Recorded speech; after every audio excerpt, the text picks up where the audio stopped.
अच्छी लगी। लड़ाई माइनॉरिटीज की रही है हमेशा। SC ST माइनॉरिटीज, यहाँ पे अधिकतर लोग मुझे मुस्लिम्स भी दिख रहे हैं। ये सारी लड़ाई हम लोगों को एक साथ लड़नी पड़ेगी, तब हम लोगों को जाके राइट्स मिलने वाले हैं। और ये सरकार चाहती है कि हम लोग अलग रहें, हम लड़कियाँ बैठी होंगी तो आप लोगों को इक्वल वोटों का अधिकार ये डॉक्टर अम्बेडकर ने दिया कि वो पहले लॉ मिनिस्टर रहे हैं इंडिपेंडेंट। RSS ने उनके पुतले जलाए थे, सामने पुतले जले और विरोध किया। और कमाल की बात यह है कि आज जो राइट महिलाएं भी ले रही है कि हम लोग इक्वल हैं लोगों के सामने, उनको भी नहीं पता ये डॉक्टर अम्बेडकर की देन है। तो ये मैं स्टूडेंट हूँ दिल्ली यूनिवर्सिटी में, तो स्टूडेंट्स का काम होता है पढ़ना होगा। यूपी में 20,000 से प्लस सरकारी स्कूल बंद कर दिए गए हैं। ये ग्राउंड लेवल से ये सारी चीजें हटाई जा रही है, ग्राउंड लेवल से आपका एजुकेशन हटाया जा रहा है। सरकार ने डॉक्टर अम्बेडकर को सिर्फ मूर्तियों तक लिमिटेड कर दिया। हमें डॉक्टर अम्बेडकर की मूर्तियां नहीं चाहिए, मैं यहाँ से बोल रही हूँ। हमें उनकी फिलॉसफी चाहिए, हमें उनकी राइटिंग चाहिए, है ना।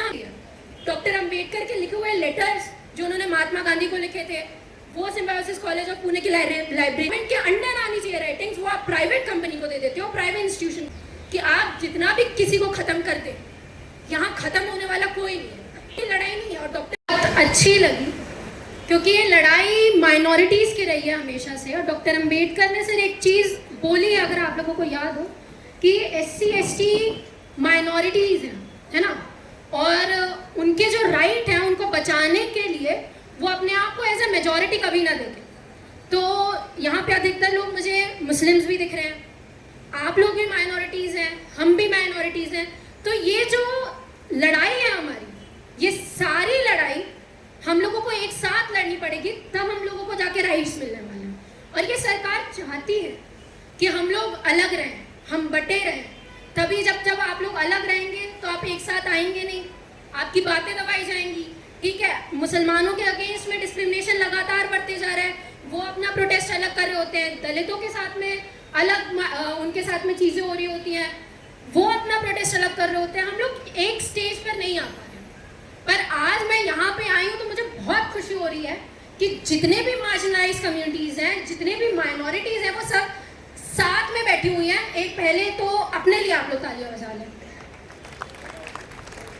दूसरी चीज, डॉक्टर अम्बेडकर के बारे में जैसे यहाँ पे बताया गया है सबके द्वारा, डॉक्टर अम्बेडकर को आप लोगों को पता होगा कि बहुत मतलब लिमिटेड कर दिया गया है। डॉक्टर अम्बेडकर के बारे में हम लोगों को ये तो पता है कि उन्होंने कॉन्स्टिट्यूशन ड्राफ्ट किया है, ड्राफ्टिंग कमेटी के चेयरमैन भी रहे हैं, है ना। उसके बाद fundamental rights, right again equality, article 14 से 18 तक, एबॉलिशन अनटचेबिलिटी का, safety guards for minorities, SC ST, parliamentary democracy, independent judiciary, universal identity franchise, मतलब यहाँ पे लड़कियाँ बैठी होंगी तो आप लोगों को इक्वल वोटों का अधिकार ये डॉक्टर अम्बेडकर ने दिया।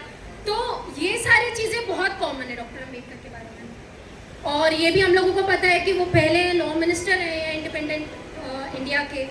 ऑल्सो उन्होंने हिंदू कोड बिल, जैसे पूर्णिमा बंते जी ने कहा कि उन्होंने हिंदू कोड बिल लाया, है ना। तो हिंदू कोड बिल जब वो थे तब तो लागू नहीं हुआ, उसका बहुत विरोध हुआ। RSS ने उनके पुतले जलाए 12 दिसंबर को, जब वो जिंदा थे, सामने पुतले जले। मुझे पता है, फ्रेम में ही आएगा। मेंबर्स जो बैठे हुए थे कम्युनिटी के अंदर, उन्होंने ही उनका विरोध किया। और कमाल की बात यह है कि आज जो राइट महिलाएं भी ले रही है कि हम लोग इक्वल हैं लोगों के सामने, उनको भी नहीं पता ये डॉक्टर अम्बेडकर की देन है। तो ये खूबसूरती है डॉक्टर अम्बेडकर की सर, कि जो महिलाएं बोल रही हैं उनको भी ये चीज़ नहीं पता कि डॉक्टर अम्बेडकर उनके लिए क्या करके चले गए हैं। दूसरी बात, अब मैं जब पढ़ रही थी, मैं स्टूडेंट हूँ दिल्ली यूनिवर्सिटी में, तो स्टूडेंट्स का काम होता है पढ़ना। तो डॉक्टर अम्बेडकर ने कई ऐसी चीज़ें की हैं जो मुझे भी बाद में पता चली, जो हम लोग बोलते हैं कि हम लोगों से छुपाई गई है। डॉक्टर अम्बेडकर के बारे में हम लोगों को बताया नहीं गया है। डॉक्टर अम्बेडकर ने सिद्धार्थ कॉलेज बनाया था, है ना। उसके बाद पीपल एजुकेशन सोसाइटी बनाई थी। उन्होंने एक ड्रीम देखा था कि हमारे आने वाले जितने भी सोशल लीडर्स रहेंगे, पॉलिटिक्स में बैठने वाले जितने भी लीडर्स रहेंगे, आज बैठे हुए हैं हमारी गवर्नमेंट में, जिनका एजुकेशन बैकग्राउंड हमको नहीं पता, है ना, तमाम ऐसी चीज़ें हैं। उनका एक विजन रहा कि वो चाहते थे कि हमारे जो नेता हो वो पढ़े लिखे हों, हमारे जो नेता हो उनको कह सकते हैं हिस्ट्री का, ज्योग्राफी का, पॉलिटिकल साइंस का, है ना, और इकोनॉमिक्स का, इस सब की जानकारी जानकारी होनी चाहिए, तभी आप पॉलिटिक्स संभाल सकते हैं, तभी आपको लोगों की प्रॉब्लम्स पता चलेंगे कि आप डेवलप कैसे कर सकते हो। ये सारी चीज़ें डॉक्टर अम्बेडकर ने सोची थी सिद्धार्थ कॉलेज बनाने के पीछे, पीपल्स एजुकेशन सोसाइटी बनाने के पीछे। आज की जो पॉलिटिक्स है, आज की जो गवर्नमेंट है, वो लगातार स्कूल्स बंद कर रही है। आप लोग, मुझे पता है यहाँ पे जितने भी तमाम लोग बैठे हैं सारे के सारे पॉलिटिकली बहुत अवेयर हैं, तो आपको पता होगा यूपी में 20,000 से प्लस सरकारी स्कूल्स बंद कर दिए गए हैं। तो हमारे बच्चे पढ़ेंगे ही नहीं, मार्जिनाइज कम्युनिटी के बच्चे पढ़ेंगे नहीं, तो सवाल कहाँ से उठाएंगे? आएंगे कहाँ से? बड़े बड़े इंस्टीट्यूशन में बैठेंगे कहाँ से? हमसे सवाल कैसे करेंगे? गवर्नमेंट से बोलेंगे कैसे कि हमारे राइट्स हैं, हमको दीजिए? तो ये सारी चीज़ें ड्रास्टिकली, इतनी सारी चीज़ें चेंज इसलिए हो रही है कि ग्राउंड लेवल से ये सारी चीज़ें हटाई जा रही हैं।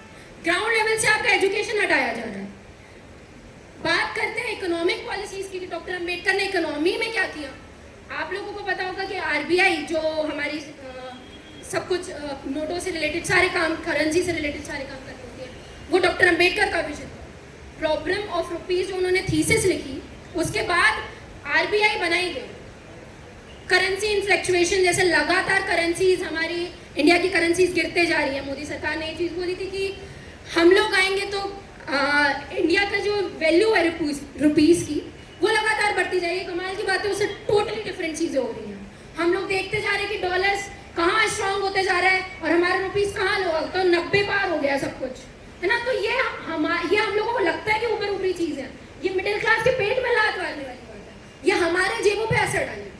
दूसरी बात, लेबर वेलफेयर की बात कर लेते हैं। डॉक्टर अम्बेडकर का एक विजन था ट्रेड यूनियन को लेकर कि लेबर्स जितने भी होंगे उनको अपना यूनियन बनाने का एक फ्री होना चाहिए, कि वो अपना यूनियन बनाए। अपने जितनी भी पॉलिसीज़ हैं, मतलब जो वर्किंग आवर्स से रिलेटेड जितनी भी चीज़ें हैं, आप लोग जो नहीं कर पा रहे हैं, यूनियन बना के आप लोग अपनी वॉइस रख सकते हैं।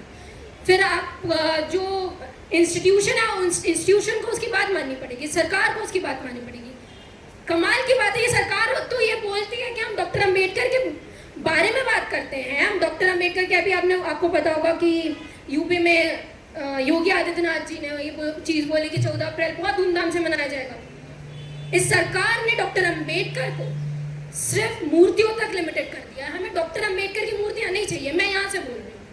हमें उनकी फिलॉसफी चाहिए, हमें उनकी राइटिंग्स चाहिए, है ना। हमें डॉक्टर अम्बेडकर एजुकेशन इंस्टीट्यूशन में चाहिए, किताबों में चाहिए उनकी। हम लोग यहाँ पे बैठे हैं, ये सिर्फ उनकी आइडियोलॉजीज की वजह से, ठीक है, उनकी मूर्तियों की वजह से नहीं है।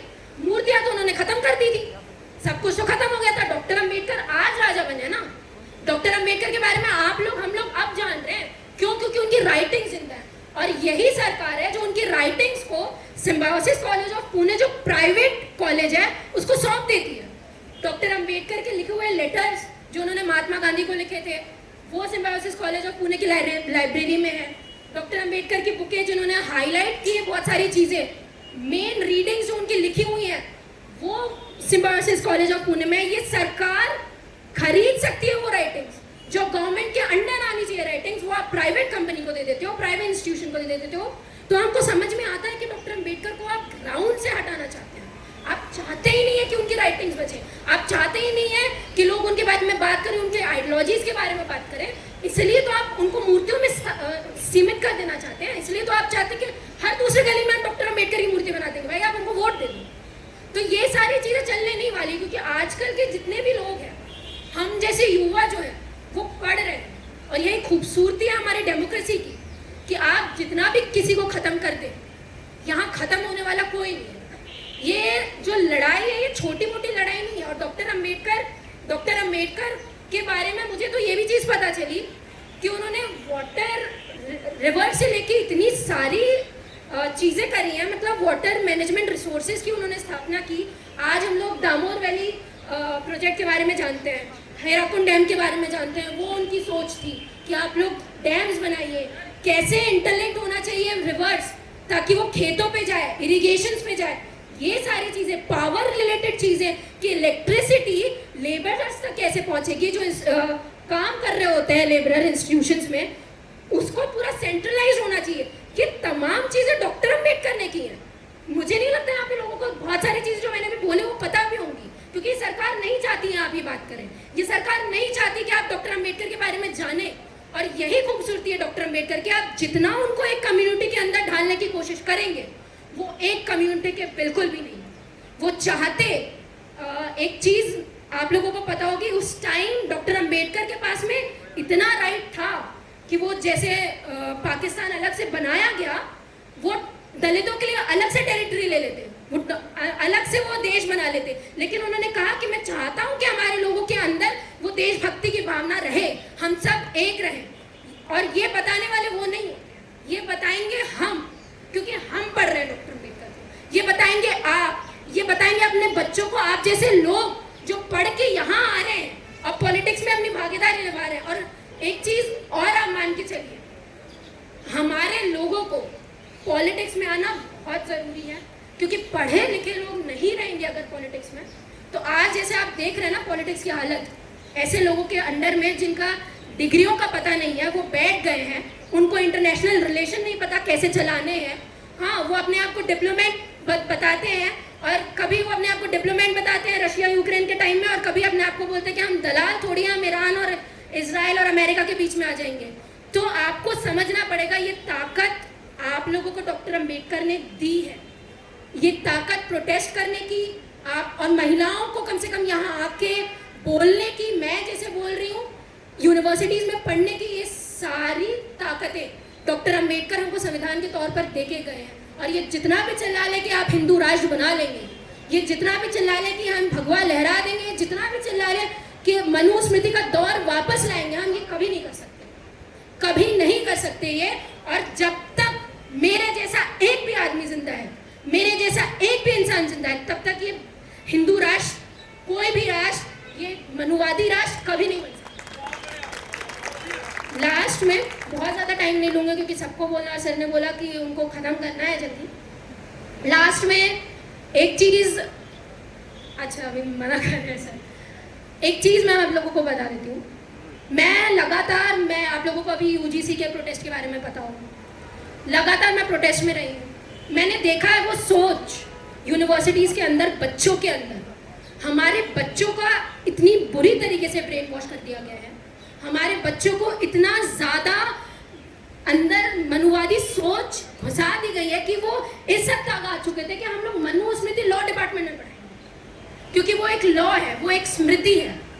वो तो अच्छा है, हमारे जैसे लोग अभी तक हैं यूनिवर्सिटीज़ में, तो उन्होंने लड़ाई लड़ी और वहाँ के वीसी को ये चीज़ बोलनी पड़ी सामने आके कि हम लोग मनुस्मृति नहीं पढ़ाने वाले। तो आप सोचिए, ये सरकार लगातार आप लोगों को ये चीज़ बोल रही है कि आप लोग हिंदुओं की दौड़ में आइए।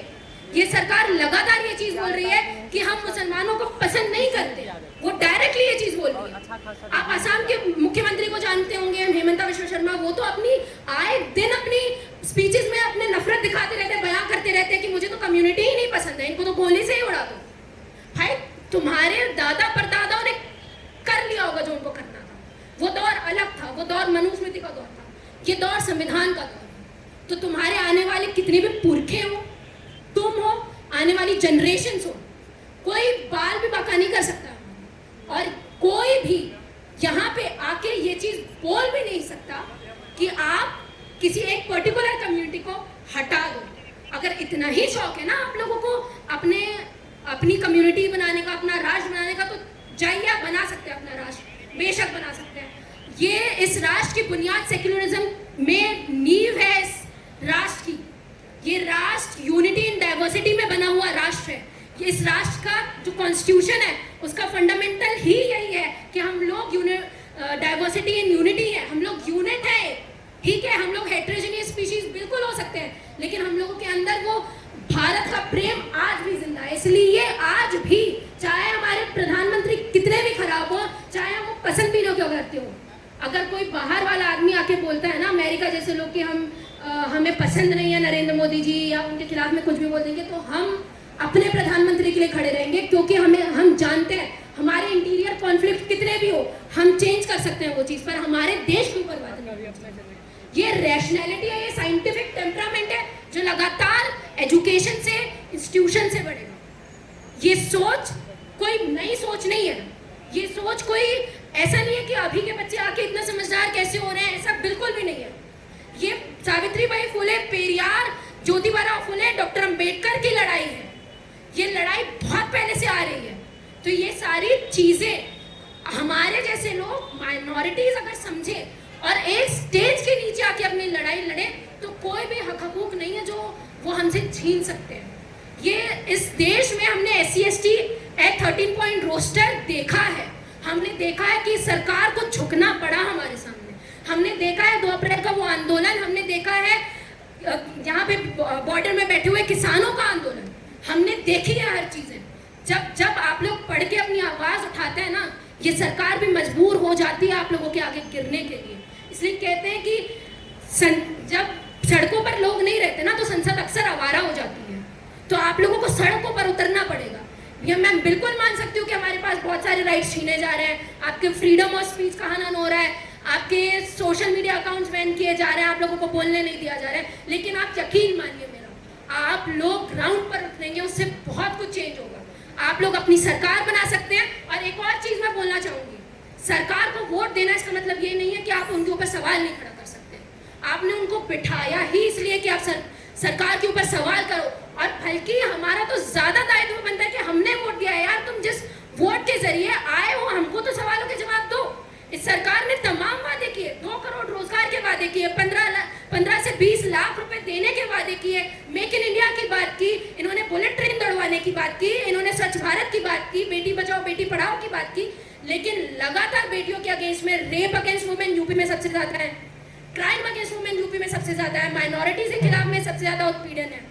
तो आपको समझना पड़ेगा कि ये सरकार धर्म के बारे में बात ही इसलिए करती है क्योंकि हमारे लोग उसमें ही ज्यादा उलझे हुए हैं, हमारे लोग धर्म में बहुत ज्यादा उलझे हुए हैं। और जब रिलीजन पॉलिटिक्स से इंक्लाइन कर जाता है, इंडल्ज कर जाता है ना, तब तक देश कभी तरक्की नहीं कर सकता, तब तक देश कभी डेवलपमेंट नहीं कर सकता। कार्ल मार्क्स का एक कोटेशन है, धर्म एक अफीम की तरह काम करती है देश में, जो जितना उसको पिएगा ना उसको उतनी लत लगेगी, और जब लत लगेगी तो आप सवाल करना छोड़ देंगे। तो आखिरी में एक नारा है जिसको बोल के मैं अपनी बात खत्म करूंगी।